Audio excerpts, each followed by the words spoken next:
Welcome back, guys. This is our lecture on simple machines. We're looking at two main questions today.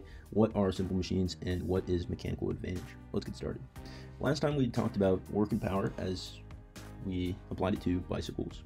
In particular, we said that we have something called the work energy theorem that states that the work done on an object changes how much energy an object has. And work is force, a push or pull, applied across a distance. And our change in energy is really going to be the kinetic energy of the bicycle changing. If we are, say, in low gear on a bicycle, we apply a smaller force for a bigger distance, right? You pedal a lot in low gear to get the same change in kinetic energy the bike has. In high gear, you have a physically smaller gear, right? Towards the center right here on this gear cassette. And you pedal less, distance goes down, and as a result, you have to pedal with more force to get the same change in kinetic energy. And so we're taking this a step further today. We're going to look at different types of machines that really do the exact same thing. They're all about manipulating the idea that work is force times distance. So in particular, we have simple machines. Simple machines are just devices that A, multiplies force, right? This is our big use case. We want to be able to lift heavy things. Or B, changes the direction of a force. And you're like, okay, well, pulleys and levers, do they do that? Certainly. Let's take a look. Okay, so we have a nice seesaw here. Okay, let's imagine on the right side of the seesaw, we have our tiny little cousin represented by this nice fire extinguisher.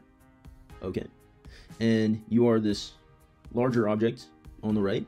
Okay, we go ahead and drag that over. Okay, and I go ahead and push down. Our cousin's been asking us to come and play with him or her. And notice how when I step down on the seesaw, doesn't the other side go upwards? And so forces change directions in simple machines as well.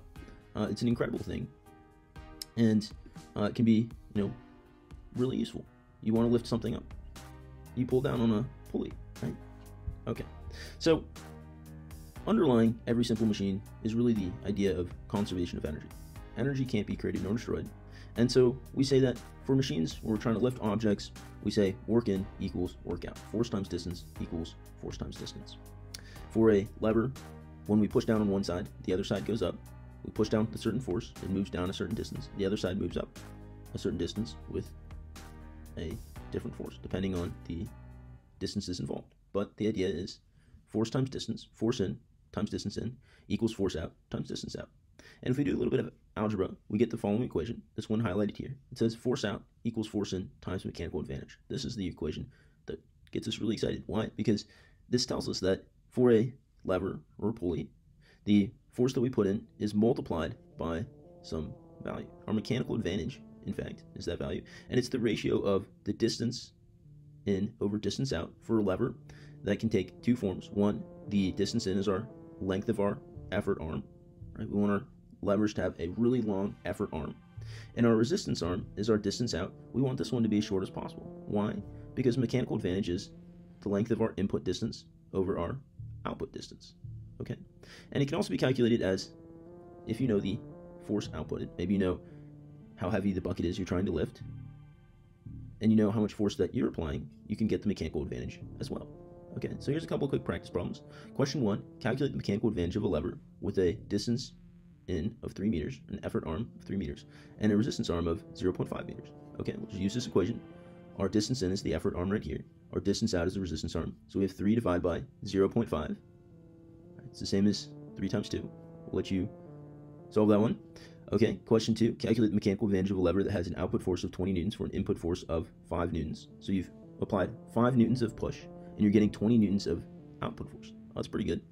Okay, so we do force out divided by force in, 20 divided by 5. We'll let you guys get that one. Okay, so what is the real use case though? We want to get a bigger output force than an input force. So we just take our input force multiplied by our mechanical advantage. Let's see that. Calculate the output force of a lever that has a mechanical advantage of 3 and an input force of 5 newtons. Okay, so we do 5 newtons times 3. You guys can solve that. Question 4, calculate the output force of a lever that has a mechanical advantage of 2 and an input force of 15. Okay, 15 times 2, not too bad. So that takes us to pulleys. It turns out, surprise, surprise, pulleys are actually a version of the lever. And so all the exact explanations occur, and we're not going to go back through that math, but the idea is they do follow the law of conservation of energy. Work in equals work out. And that gives us the exact same thing. The output force, right? The weight that you can lift, the output force, is equal to the force of your pull on a pulley times the mechanical advantage of the pulley. And in particular, we call our pulley systems blocks and tackles. You can go on Amazon, type in block and tackle. A bunch of objects will pop up, and they should tell you in the description what the mechanical advantage of the pulley is. And what's so great about that? Well, if Mr. Mellor can lift, 150 pounds, and I want to lift twice as much, I'd just find a pulley that has a mechanical advantage of 2, and I'd know I could lift something that's 300 pounds with that pulley. Okay? And so, what if we don't have the advantage of Amazon telling us what the mechanical advantage of the pulleys are? Well, there are two ways. One is you can use the equation that we saw right here, distance in over distance out, how much you pull the pulley, divided by how high up your object goes. You could also use how heavy your object is, the force that it's lifting, over how much force you're inputting. That works as well. And so that's our first way of doing it. The second way is you can actually count the ropes that are supporting weight. Let's take a look at that before we go any further. So here we have a quick simulation of this guy with a pulley. This has a mechanical advantage of 1. All right. And so that seems strange, right? Because he's got a pulley here. It said the number of ropes that support weight. But isn't this just one overall rope, right? And the only person or object that is doing any supporting of weight is this guy right here, right? The entire rope is just connected to him. All right, let's go ahead and have him pull some weight. Okay, we saw that with the mechanical advantage of 1, if we pull 3 lengths of rope, we get 3 lengths of rope for the object going up. Great, let's go ahead and lower it. We'll go ahead and set a mechanical advantage of 2. Okay, notice how the configuration has changed. Instead of having just one section of rope that was supporting weight, now we have 2 sections, right? Can you identify it? Okay, this is like one little person, this rope right here, one little person lifting that guy up. And then notice how attached to the ceiling is this little knob right here, and that's connected to a second rope. So there's actually 2 ropes that are supporting weight here, and so our mechanical advantage is rightfully 2. All right, let's see how that goes. If we have a mechanical advantage of 2, if we pull 2 units worth of distance, we should only get 1 unit worth of distance for the object raised. Okay, and we just scale it from here. If I have a mechanical advantage of 3, let's see. Well, let me change it. There we go. We have 3 sections of rope that are now supporting weight. All right.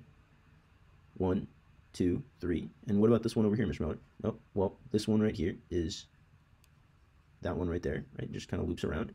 But there are only 3 sections that are actually supporting weight, so our mechanical advantage is 3. All right, not too bad. What does this mean for us? Well, we want to be able to, hopefully, be able to purchase pulleys and be able to lift heavy things.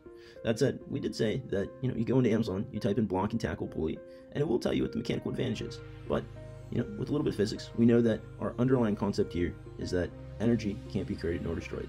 And so our explanation for pulleys and levers just comes from the idea that the energy you put into something, the work you put into something, is the work you get out of it. Okay?